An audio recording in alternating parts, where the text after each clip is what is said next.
Hello everybody. I just wanted to do this video as a very special welcome to my channel.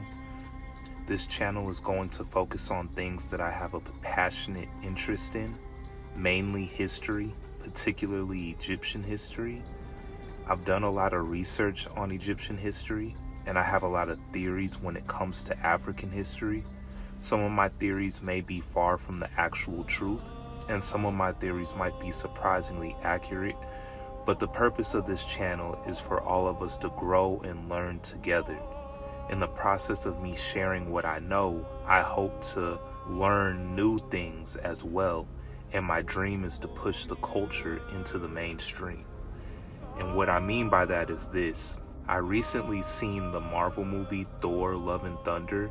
And in the movie, they mention the Egyptian mythology character Ra.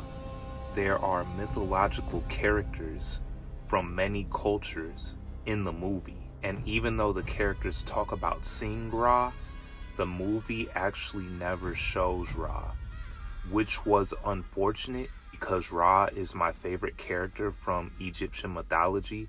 But the movie did spend a lot of time on Thor, obviously, who is a Norse mythology character, and Zeus, who's a Greek mythology character. However, from research that I've done, it seems that Greek mythology might actually be based on Egyptian mythology. As a matter of fact, you can Google search the equivalent of Greek and Egyptian gods. Yet I find it disappointing that mainstream media and entertainment have such a reverence for Greek mythology and not Egyptian mythology. As I said in the beginning, this channel is about learning. And while this video will mainly focus on mythology, I still think it is very important to our learning, because one theory I have is Egyptian mythology might not be as fiction as we have been led to believe. I could be wrong, but Egyptian mythology and the characters in it might be recorded history of events that actually happened. Now, some of the events might obviously be exaggerated, or I could be completely wrong, and the Egyptian mythology might actually be 100% fiction. However, I still think more attention should be given to these stories. So let's begin. First, there's clearly an admiration that the Greeks had for the cultures in this particular region of Africa. I think a great example of this admiration is from the story of Andromeda. So the funny thing is, I stumbled upon this story by accident. I was actually doing research on the Andromeda galaxy, and during my research, I discovered this old Greek story about a princess named Andromeda. Now, the astonishing part about all of this is that Princess Andromeda is African. Now, this gets a little contentious because images you can find of the story can sometimes depict a white woman. But it's clear that the original story is about a royal family from the land of Ethiopia. So something interesting I learned from this story is that the Greeks pretty much called everything in this region Ethiopia. So obviously this is supposed to be a story about Africans or Ethiopians. And I plan on doing a video about Ethiopia later, because Ethiopia has intriguing stories as well. One I hope to talk about in the future is how Ethiopia is one of the only African nations that successfully fought against European colonialism.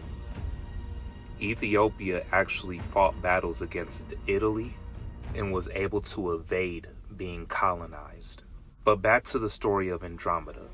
She is the daughter of King Cepheus and Queen Cassiopeia. The queen is heard comparing her beauty, as well as Princess Andromeda's beauty, to the Nereids. As a result, the offended underwater nymphs ask Poseidon to punish the queen. Poseidon sends giant waves, floods, and a sea monster named Satis to punish the kingdom. King Cepheus attempts to sacrifice Princess Andromeda to the sea monster in an attempt to stop the dragon's rampage. But the Greek hero Perseus slays Satis and marries the African princess. Again, the details can be considered contentious. However, Andromeda is clearly an African whose birthplace was probably the southern parts of the Egyptian kingdom. I thought this was a good story for my first video on this channel because it's just one example of the intrigue and admiration that other parts of the world had for this region of Africa.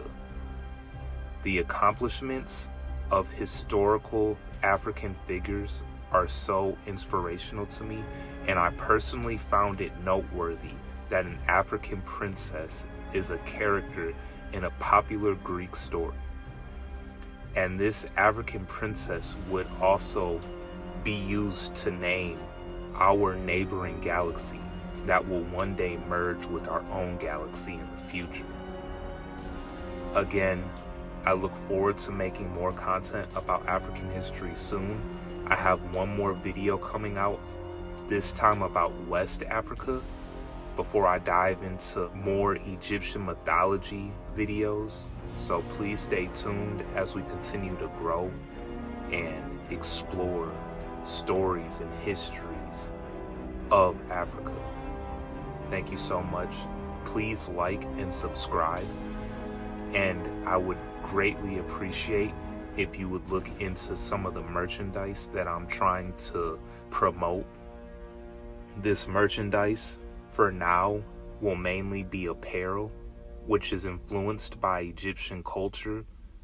My dream is for this brand to promote excellence, ambition, and empowerment. But thank you again for watching, and please stay tuned.